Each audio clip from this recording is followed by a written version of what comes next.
Hello friends, welcome to smart class. আজকে ভিডিওতে নিয়ে চলে এলাম আরও নতুন কারেন্ট অ্যাফেয়ার্স। কালকে ভিডিওতে অলরেডি আমরা আগের কারেন্ট অ্যাফেয়ার্সগুলো দেখেছি।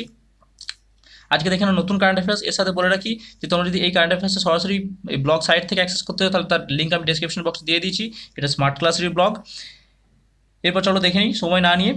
এবং যারা অবশ্যই চ্যানেলে নতুন তাদেরকে বলবো যে চ্যানেলটা সাবস্ক্রাইব করে রাখো, কারণ এরপর আমরা বিভিন্ন রকম চাকরি পরীক্ষা এবং প্রিপারেশন কীভাবে নেবে সমস্ত কিছু লেসন নিয়ে কিন্তু আসবো। তো দেখে নাও, 8 June is celebrated as World Oceans Day to remind people the importance of oceans in everyday life. 8 জুন কে সেলিব্রেট করা হচ্ছে কীভাবে, কী হিসাবে সেলিব্রেট করা হচ্ছে? World oceans day. যে মানুষের জীবনে ওশিয়ান ইম্পর্টেন্স কতটা সেটা বোঝানোর জন্য, সেটার উপর এমফাসাইজ করার জন্য, মানে জোর দেওয়ার জন্য 8 জুনকে সেলিব্রেট করা হচ্ছে ওয়ার্ল্ড ওশিয়ানস ডে হিসেবে। এবং দেখে নাও, this day is celebrated to make people aware of the role of oceans and sustainably use marine resources. তাহলে মেরিন রিসোর্সকে কীভাবে ভালোভাবে ইউজ করা যায় সেটার উপর জোর দেওয়ার জন্য 8 জুনকে সেলিব্রেট করা হচ্ছে ওয়ার্ল্ড ওশিয়ানস ডে হিসাবে। এবং এর সাথে দেখে নাও যে the government of Canada proposed a setting of world ocean day during the earth summit in Rio de Janeiro in 1992। অর্থাৎ 1992 সালে রিও ডি জেনারিওতে যে সম্মেলনটা হয়েছিল সেখানে কিন্তু এই প্রপোজালটা দেওয়া হয়েছিল। এবং এই ডেটাকে কোঅর্ডিনেট করছে কারা? The day is coordinated by the ocean project. Ocean project হচ্ছে একটা non profit international community foundation. এবং কবে থেকে নিয়ে যাচ্ছে দেখে নাও, 2008 থেকে। The UN official recognize 8 June as world oceans day in 2008 ডিসেম্বরের 2008-এ কিন্তু এটাকে এই পরিকল্পনাটা নেওয়া হচ্ছে, যেটাকে সেলিব্রেট করা হবে 8 জুনকে ওয়ার্ল্ড ওশিয়ান ডে হিসাবে। এবার দেখো, ইসরো হ্যাজ সাইন্ড মো হচ্ছে মেমোরেন্ডাম অফ আন্ডারস্ট্যান্ডিং, আমরা গতকালও দেখেছি। তো ISRO has signed with ARIES হচ্ছে Aryabhatta research institute of observational science. আমরা সমস্ত ডিটেলস দেখে নেবো, কার কোথায় হেডকোয়ার্টার্স, কে কোথায় অবস্থিত, সমস্ত কিছু দেখে নেবো। So for cooperation in the field of SSA.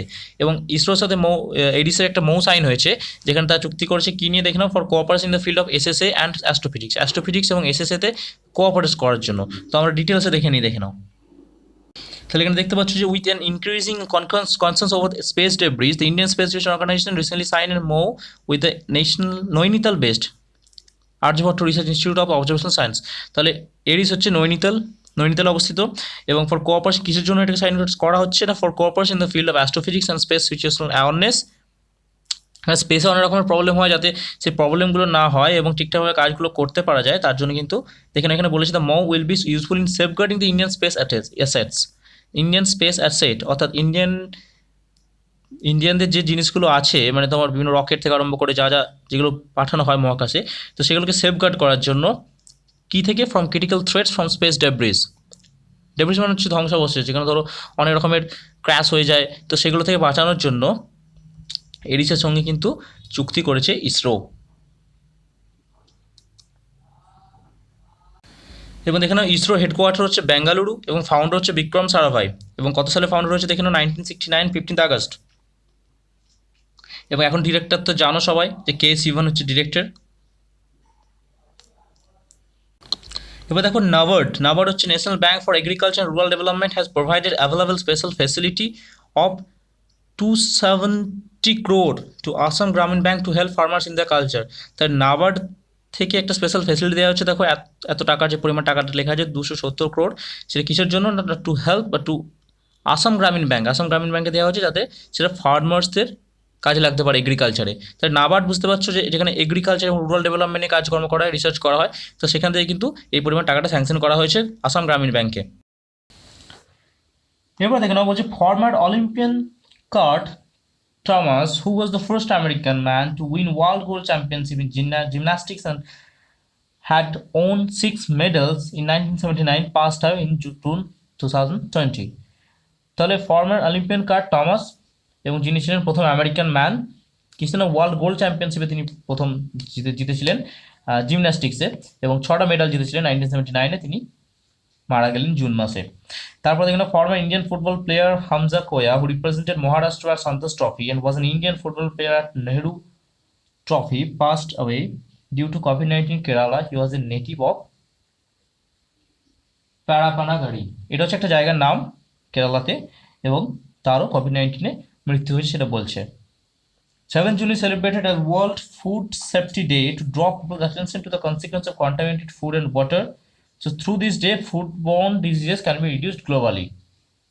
তাহলে 7 জুনকে সেলিব্রেট করা হচ্ছে ওয়ার্ল্ড ফুড সেফটি ডে, এবং সেখানে দেখে নাও যে কি বলতে চাওয়া হচ্ছে।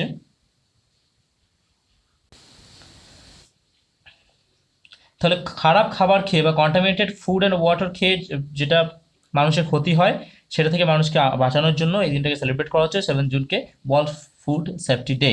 এরপর দেখে না, the Andhra Pradesh government has launch waste management platform 5th June to look after the collection and disposal of liquid waste, air pollutions, hazardous and non hazardous solid waste in a comprehensive manner. তাহলে Andhra Pradesh government কি launch করেছেন? Waste management platform 5th জুনে world environment ডেতে। কিসের জন্য? না to look after the collection and disposal of liquid waste, liquid ওয়েস্টকে কীভাবে dispose করা যাবে এবং এয়ার পলিউশনগুলো কীভাবে কমানো যাবে, এইসব জিনিস নিয়ে কিন্তু যাতে আলোচনা করা যায়, যেসব যে প্ল্যাটফর্ম থেকে কাজ করতে পারবে সেই ওয়েস্ট ম্যানেজমেন্ট প্ল্যাটফর্ম চালু করেছে 5th জুনে। এবার দেখেন, HRD minister Ramesh Pokhriyal has launch the information booklet. HRD minister আমরা সবাই জানি রমেশ পোখরিয়াল, তিনি লঞ্চ করেছেন দেখে নাও ইনফরমেশন বুকলেট। আচ্ছা, যারা জানো না তারা লিখে নাও যে এইচআরডি মিনিস্টার রমেশ পোখরিয়াল। এবং দেখে নাও তারা লঞ্চ করেছে safe online learning in the times of কোভিড-19। কিসের জন্য লঞ্চ করেছে? না to raise awareness among the students and teachers, student এবং টিচারদের মধ্যে অ্যাওয়ারনেস বাড়ানোর জন্য।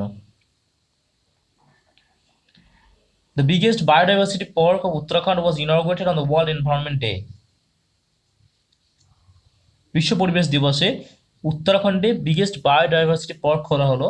The park covered 18-acre areas was named Uttarakhand Forest Research Wing Biodiversity that revolves around 500 different plant species with different environmental themes. এটা দেখে নাও ডিটেলসে। তাহলে the biggest biodiversity park of Uttarakhand was inaugurated in Haldwani. হালদোয়ানিতে ইনগ্রেট করা হচ্ছে on Friday on the occasion of the world environment day. এবং নামটা দেখে আমি বললাম যে Uttarakhand forest research wing biodiversity park, এবং তার 18 একর জায়গায় এবং সেখানে 500 ডিফারেন্ট প্ল্যান্টস আছে এবং 40 sections and revolve around different environmental themes. তো দেখে নাও কি ইনগ্রেট করেছে, যে under chief conservator of forest Sanjeev Chaturvedi, IFS inaugurated the park this morning. Maharashtra CM Uddhav Thackeray has inaugurated Adarsa coal mine near Nagpur on 6th June.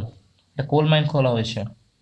Simultaneously, 2 coal mines have been inaugurated একসাথে হবে in Madhya Pradesh by CM Shivraj Singh Chauhan. Ministry of Human Resource Development and Sports have collaboratively decided to produce a series of special films.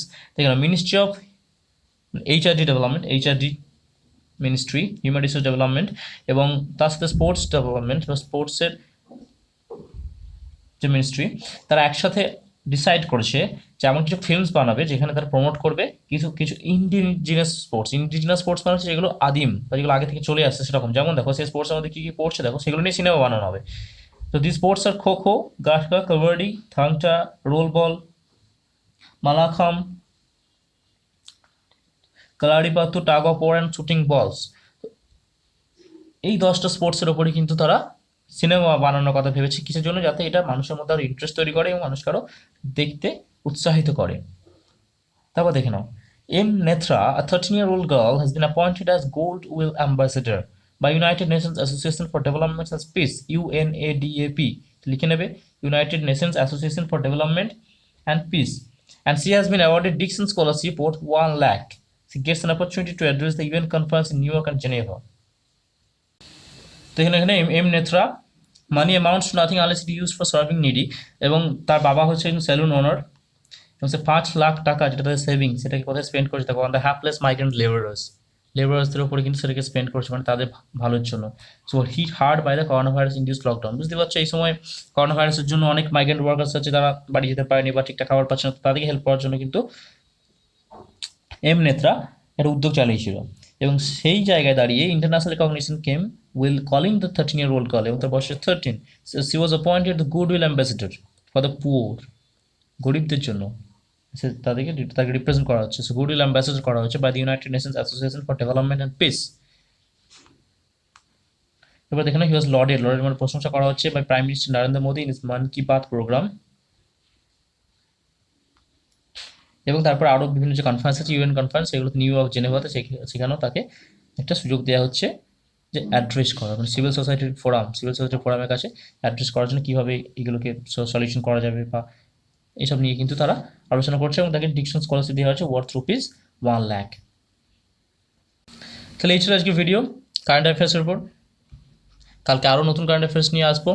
আশা করি যদি ভিডিওটি ভালো লাগে তোমাদের তাহলে অবশ্যই লাইক করবে, এবং যদি কোনো প্রশ্ন মতামত থাকে সেটাও কমেন্টে জানাও, এবং যারা নতুন তাদেরকে বলবো চ্যানেলটি সাবস্ক্রাইব করে রাখো, কারণ এরপরে আমরা চাকরির খবর, বিভিন্ন রকমের প্রস্তুতি, তার পাশাপাশি ইংলিশ কম্পিটিটিভ রাইটিং, ডেসক্রিপটিভ এবং তার সাথে ইংলিশ গ্রামার সমস্ত কিছু নিয়ে কিন্তু আলোচনা করবো চ্যানেলে।